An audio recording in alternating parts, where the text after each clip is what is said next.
I'm a fencer, and I will this summer be the first Muslim woman to represent Team USA while wearing the hijab.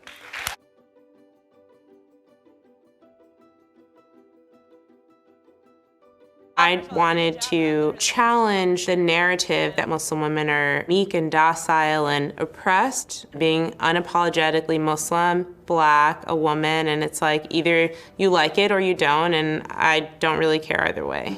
And religion, in that I truly believe that, anything that's meant for me will never miss me, and I can achieve anything I want in this sport if I work hard enough for it. And for me, in each of these different sports, my mom always had to change the uniform for me. As a Muslim kid who covers my arms and my legs, I always felt out of uniform from my teammates.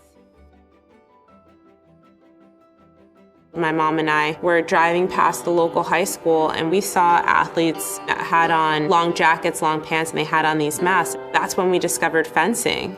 Once I found fencing, it was the first time where I looked like my teammates, and that was just this really gratifying experience for me.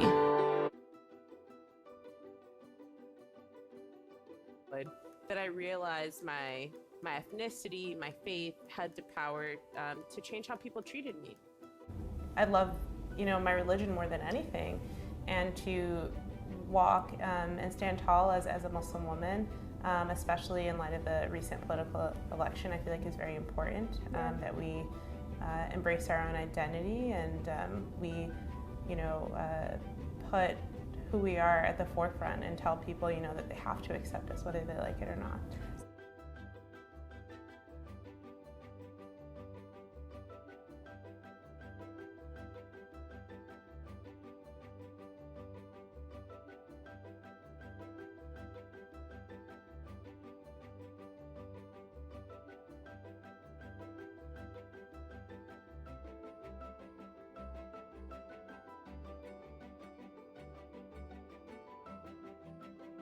We all know what it's like to be afraid. In 2015, when I would travel to different places around the world competing for Team USA, I would find myself, like most athletes, nervous, but my nervousness and my anxiety would manifest itself into this debilitating fatigue. I would get on the fencing strip and feel really, really tired. Imagine having to compete when really all you want to do is take a nap. It's this really, ugly narrative that's just kind of been force-fed to us about Muslim women in particular. That we wear all black, we don't, we're oppressed, we don't talk, we're all Arab.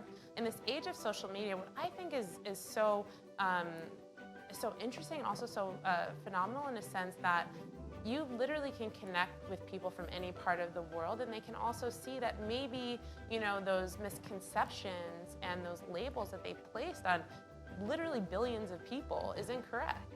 I remember on my fencing team was the first time I had ever been referred to by the N-word.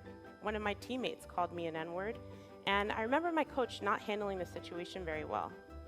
This same coach referred to me and my best friend on the team, who happened to be Jewish, as M1 and J1. And could not find a job to save my life. 2007 was the height of a recession. And for me, I was having a really hard time even getting interviews. I was like, this is weird. Good GPA, good university.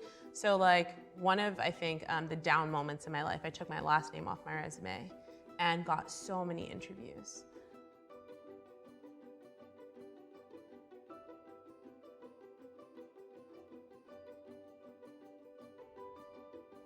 For me, society's limited expectations has always frustrated me. I'm I'm gonna do whatever I want, when I want. That's my attitude.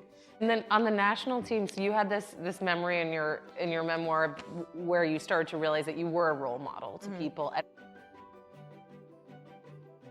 The next Olympics, one of the Americans waving the red, white, and blue will be a fencing champion wearing her hijab. It wasn't until opening ceremonies that I was overcome with emotion. I'm like, man, this is actually happening. I told her to bring home the gold. No one thought we would win a medal. We were underdogs. And on to the battle for bronze now. Team USA meeting Team Italy. It's something that you can only dream about.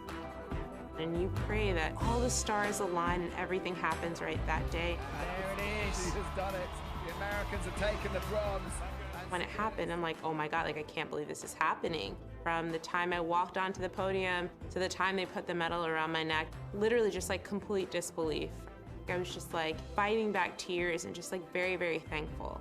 You can't ask for a better day.